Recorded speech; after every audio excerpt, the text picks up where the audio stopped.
days like this. All week long, I work for somebody else. On the weekend, I work for me. That's why I drive a Toyota Tacoma. I've got to be able to count on my truck and not waste my money. It's probably why you see so many of them around here. Toyota Tacoma. It works for me. Now, get 2.9 financing on the last of the new '07 Tacomas. That's why you should drive a Toyota. See your Western Washington Toyota dealers or visit toyota.com. The Toyota, the most reliable truck I can think of. As a proud owner of a Toyota Tacoma, I know the perks of having this vehicle. The rugged durability, off-road capability, and extreme reliability. This Tacoma is an American favorite. While getting maintenance done on it before a cross-country trip, the worker tells me how much he loves Tacomas, and the conversation led to how much they've been used in war. I found this interesting because I also know these as an instrument of warfare.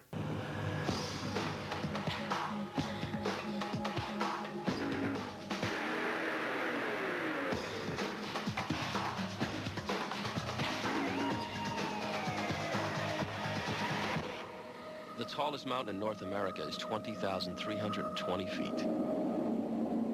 Cool.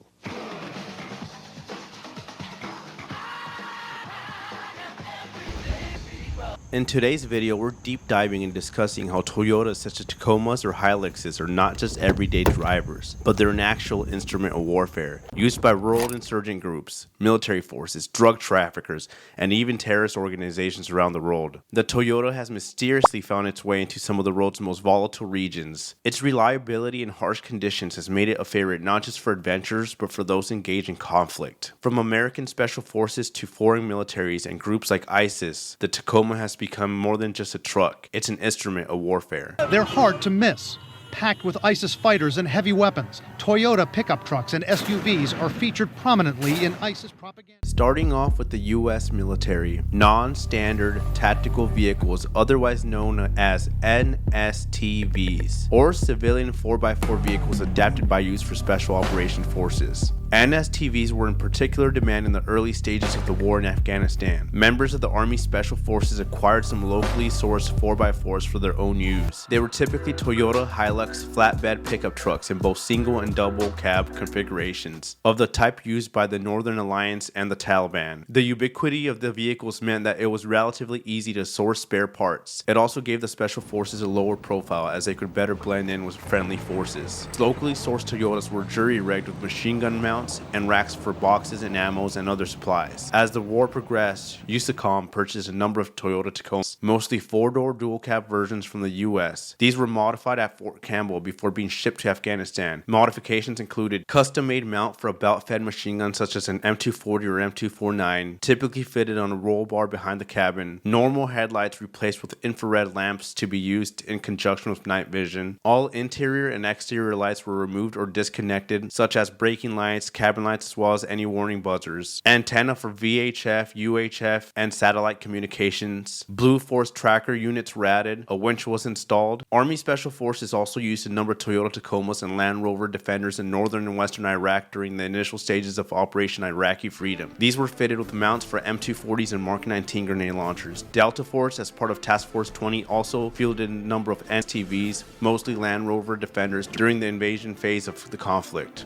Later, they would source a range of local vehicles for use of covert operations. Current models of NSTV fielded by SOCOM include the Toyota Land Cruiser 200 and Toyota Hilux Double Cab. These have been modified to include upgraded suspensions, chassis reinforcements, ballistic armor packages on some models, command, control, communications, computers, intelligence, surveillance, and recon, mounts and wiring, navigating systems, roof racks, run flat tires, IR lighting, and blackout capability. But let's not be mistaken, it's not just Americans. Foreign military and extremist groups have also gotten their hands on these infamous Toyotas. The terrorist organization ISIS has a wealth of Toyota trucks. The question on how they've received these loads of trucks is a mysterious question. According to an article by the New York Times, a Texas plumber is suing his local car dealership after his truck, after he sold it, was featured in the front lines of Syria, obviously without his consent. According to the lawsuit, the dealer sold his truck at an auction and it was exported from Houston to Turkey, eventually from Turkey making its way to Syria. One Tacoma costs as much as virtually 266 tanks. So it's pretty obvious that ISIS or the supplier of ISIS would buy these by the boatload.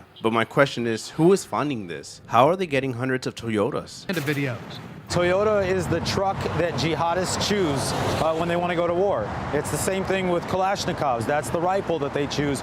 Toyota Hilux pickup trucks, similar to the Tacoma sold in the West, and Toyota Land Cruisers are seen in the group's videos from its campaigns in Iraq, Syria, and Libya. A top Iraqi official tells CNN his government believes ISIS has acquired hundreds of Toyota vehicles in recent years. How do you think they're getting these?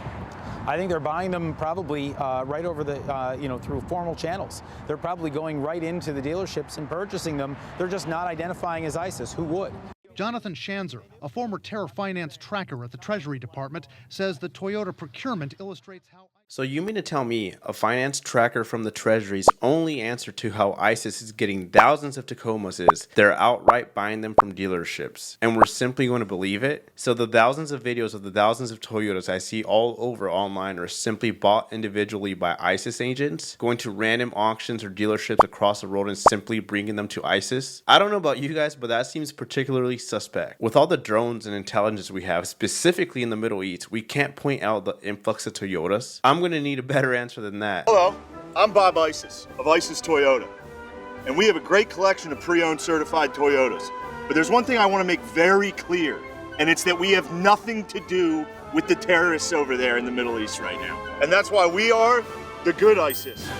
To put into grander detail the effects Toyotas have had in modern warfare, let's take a trip down memory lane to 1987, a forgotten war, probably the most Chad war that's been forgotten about in the history books. Yeah, both Chad, if you get what I'm saying, and Chad the country. For almost 2 decades, Libya and its neighbor Chad in Africa have had continuous friction and beef. Shit finally hit the fan in 1987, where Muammar Gaddafi heard the rumors of Chad having uranium. Wanting to be the Middle Eastern Kim Jong-un of the 80s, he wanted that uranium so he can become a nuclear superpower. According to an article by Navarra University,